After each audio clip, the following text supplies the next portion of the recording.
wabarakatuh. Perkenalkan nama saya Nisa dari kelas 3B4 Akuntansi dengan nomor NIM 2111024016. Di sini saya akan menjelaskan video tentang bank syariah, penghimpunan dan penyaluran dana. Di sini kita akan menjelaskan yang pertama itu apa sih pengertian dari bank syariah? Bank syariah adalah bank yang menjalankan kegiatan usahanya berdasarkan prinsip syariah. Lalu bagaimana sejarah internasional bank syariah? Pada awalnya pendirian bank syariah muncul pertama kali pada konferensi negara-negara Islam sedunia di Kuala Lumpur. Perkembangan juga mencakup berdirinya Islamic Rural Bank di Bank Myanmar yang didirikan oleh Dr. Amit Al-Najjar di Mesir pada tahun 1936. Sejak itu, bank syariah telah berkembang di berbagai negara seperti Pakistan, Malaysia, dan Indonesia. Bank syariah merupakan lembaga perbankan yang menawarkan produk perbankan sesuai dengan prinsip syariah Islam seperti tidak mengandung riba, gharar, maisir, zalim, dan objek yang haram. Fungsi bank syariah secara internasional sama dengan bank konvensional yaitu menghimpun dan menyalurkan dana masyarakat, namun berlandaskan prinsip syariah Islam. Lalu, bagaimana sejarah Islam, sejarah perbankan syariah Islam di Indonesia? Perbankan syariah Islam di Indonesia dimulai pada tahun 1980, yang pertama kali didirikan di Bandung sebagai langkah uji coba bank syariah ini kemudian berkembang pesat. Dan pada tahun 2008, Undang-Undang Nomor 21 tentang Perbankan Syariah resmi diberlakukan yang menugaskan prinsip-prinsip dan pedoman operasional bagi bank syariah. Bank syariah di Indonesia mengikuti prinsip syariah Islam seperti larangan riba, gharar, maisir, zalim, dan objek yang haram. Dan bank syariah ini memiliki peran yang sama dengan bank konvensional dalam menghimpun dan menyalurkan dana masyarakat, namun berlandaskan prinsip syariah Islam, demokrasi ekonomi, dan prinsip kehati-hatian. Di sini selanjutnya kita akan membahas perbedaan bank konvensional dan bank syariah. Yang pertama kita lihat pada hubungan antara nasabah dengan bank. Pada bank konvensional, hubungannya adalah debitur dan kreditur, sedangkan pada bank syariah memiliki 4 hubungan seperti penjual dan pembeli, kemitraan, sewa, dan menyewa. Lalu kalau kita lihat pada bagian pengawasan kegiatan, untuk bank syariah diawasi oleh Dewan Syariah Nasional dan Dewas Pengawas Syariah. Kalau untuk bank konvensional itu diawasi oleh Dewan Komisaris. Selanjutnya kalau kita lihat dari sistem operasionalnya, bank konvensional itu menggunakan suku bunga, dan perjanjian umum berdasarkan aturan nasional. Sedangkan pada bank syariah menggunakan sistem operasional yang disebut sebagai bagi hasil atau nisbah. Kalau kita lihat prinsip perbankan konvensional mengacu pada kesepakatan nasional maupun internasional serta berlandas hukum formil negara. Sedangkan pada bank syariah, prinsip mengacu pada hubungan Islam yang diatur oleh Fatwa Majelis Ulama Indonesia atau dikenal dengan MUI. Apa saja sih produk-produk dari bank syariah itu? Ada 5, ada tabungan syariah, deposito syariah, giro syariah, garis syariah, dan pembiayaan syariah. Lalu tujuan dari bank syariah itu yang pertama menciptakan suatu keadilan di bidang ekonomi, meningkatkan kualitas hidup umat, menyelamatkan ketergantungan umat Islam terhadap bank non-syariah, menanggulangi kemiskinan dan menjaga stabilitas ekonomi dan moneter. Selanjutnya kita akan membahas konsep penghimpunan dana, konsep penyaluran dana, dan konsep pembiayaan. Dalam konsep penghimpunan dana ada 3 akad. Yang pertama ada akad al-wadi'ah. Akad al-wadi'ah di sini adalah akad ketika kita menitipkan barang kepada pihak bank yang mana barang tersebut akan kita ambil sewaktu-waktu. Nah, al-wadi'ah di sini ada dua jenis, akad al-wadi'ah amanah dan akad al-wadi'ah yadamana. Akad al-wadi'ah amanah di sini pihak bank tidak akan mengambil kemanfaat dari barang yang akan dititipkan, sedangkan al-wadi'ah yadamana pihak bank akan mengambil manfaat dari barang yang dititipkan. Selanjutnya ada mudharabah. Mudharabah di sini adalah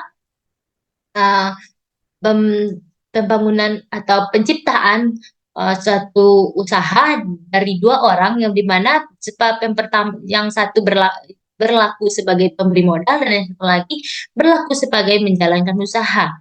Mudharabah di sini ada 2, mudharabah mutalaqah dan mudharabah muqayyadah. Mudharabah mutalaqah di sini pemberi modal akan memberikan kewenangan penuh kepada yang menjalankan usaha. Sedangkan kalau mudharabah muqayyadah di sini pemberi modal akan memberikan batasan-batasan dalam penggunaan modalnya seperti hanya diberikan pada proyek yang seperti ini atau proyek yang besar atau proyek yang bagaimana. Nah, selain terakhir adalah akad zakat. Pada penyaluran dana ada akad mudharabah. Pada penyaluran dana di sini kita akan fokus kepada jual beli. Kalau akad mudharabah jual beli seperti jual beli biasa. Kalau salam itu digunakan pada jual beli bidang pertanian, di mana di bidang pertanian itu kita akan memberikan dan harus dilunaskan pada awal dimulainya perjanjian tersebut atau pada awal dimulainya akan ditandatanganinya akad yang dimana nantinya bagaimana bisa jadi uh, hasil pertanian kita untung dan bisa jadi hasil pertanian kita rugi dan akad salam inilah yang akan melindungi hasil pertanian kita nantinya. Lainnya ada istisnah di sini ini adalah digunakan untuk barang manufaktur dan yang terakhir adalah ijarah. Selanjutnya ada konsep pembiayaan mudharabah di sini bank sebagai pemilik penuh dari usaha yang akan nasabah pinjam dananya kepada bank. Dan musyarakah di sini nih nasabah dan pihak bank akan patungan seperti 80 dari pihak bank, 20% dari pihak nasabah. Dan untuk pencapaian atau laba ruginya jika terjadi kecurangan dan bagaimananya, kalau mudharabah pihak bank akan menanggung sepenuhnya. Dan kalau musyarakah itu akan ditanggung berdua sesuai dengan persentase pada saat perjanjian di awal. Selanjutnya kita akan lihat tingkat kesehatan pada suatu bank atau dikenal dengan RGEC. Yang pertama itu kita akan bahas risk profile. Di sini kita akan melihat bagaimana kesehatan suatu bank itu dari segi risiko dari bank tersebut. Yang kedua ada Good Corporate Governance atau GCG, yang itu kita akan mengevaluasi kualitas manajemen, kebijakan, dan transparansi bank. Faktor dan pertimbangan dalam GCG ini meliputi pengaturan kebijakan, struktur organisasi, dan kinerja manajemen bank. Selanjutnya adalah earning atau rentabilitas. Di sini kita akan mengevaluasi modal dan liabilitas pada suatu bank. Selanjutnya kita akan melihat perbedaan jenis laporan. Pada bank konvensional ada neraca, laporan laba rugi, laporan arus kas, laporan perubahan ekuitas, dan catatan atas laporan keuangan. Dan pada bank syariah itu akan lebih banyak seperti neraca, laporan laba rugi, laporan arus kas, laporan perubahan ekuitas, laporan perubahan dana investasi terkait, laporan rekonsiliasi pendapatan bagi hasil, laporan sumber dana dan penggunaan dana zakat, laporan dan penggunaan dana kebajikan. Nah, di sini saya akan membahas beberapa perbedaan laporan Bank Mandiri dan Syariah Mandiri dari segi akun. Nah, di sini nih kita mulai pada Bank Syariah Mandiri. Pada bagian piutang, di sini kita akan melihat ada piutang mudharabah, piutang istisna, piutang multijasa, piutang part, dan piutang sewa. Sedangkan pada bank konvensional di sini hanya dijelaskan tagihan akasepti. Nah, kalau kita lihat di sini ini adanya salam dan adanya aset istisnah dalam penyelesaian. Nah, kalau kita lihat di sini hanya ada aset tidak berwujud dan aset tetap dan inventaris pada bank konvensional. Nah, kalau kita lihat dari segi liabilitas dan ekuitas pada bank syariah Mandiri, di sini ini dana simpanannya dijelaskan dana simpanan wadiah dan dana simpanan tabungan. Sedangkan kalau pada bank konvensional Mandiri hanya satu jenis, ada giro ataupun tabungan.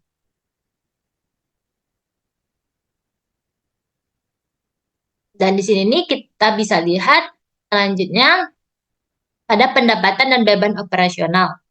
Yang pertama kita akan lihat pada nomor 7 ini adanya pendapatan bank selaku mudharib dalam mudharabah muqayyadah. Dalam bank konvensional hanya dijelaskan pendapatan dividen. Dan di sini adanya beban bonus wadiah. Kalau bank konvensional hanya dijelaskan kerugian terkait risiko operasional. Dan pada laporan tagihan komitmen kita bisa lihat di sini ini pada pendapatan dalam penyelesaian adanya mudharabah, istitnah, sewa bagi hasil dan lainnya. Sedangkan kalau bank konvensional hanya dijelaskan garansi yang diterima dan lainnya. Selanjutnya kita akan masuk pada penghimpunan dan penyaluran dana. Jenis-jenis produk penghimpunan dana ada 3, ada tabungan syariah, deposito mudharabah, dan giro syariah. Sedangkan pada jenis-jenis produk penyaluran dana ada kredit investasi, kredit profesi, kredit konsumsi, murabahah, mudharabah, giro syariah, dan tabungan syariah. Baiklah, hanya sekian yang dapat saya sampaikan. Kalau ada kata yang salah, mohon dimaafkan.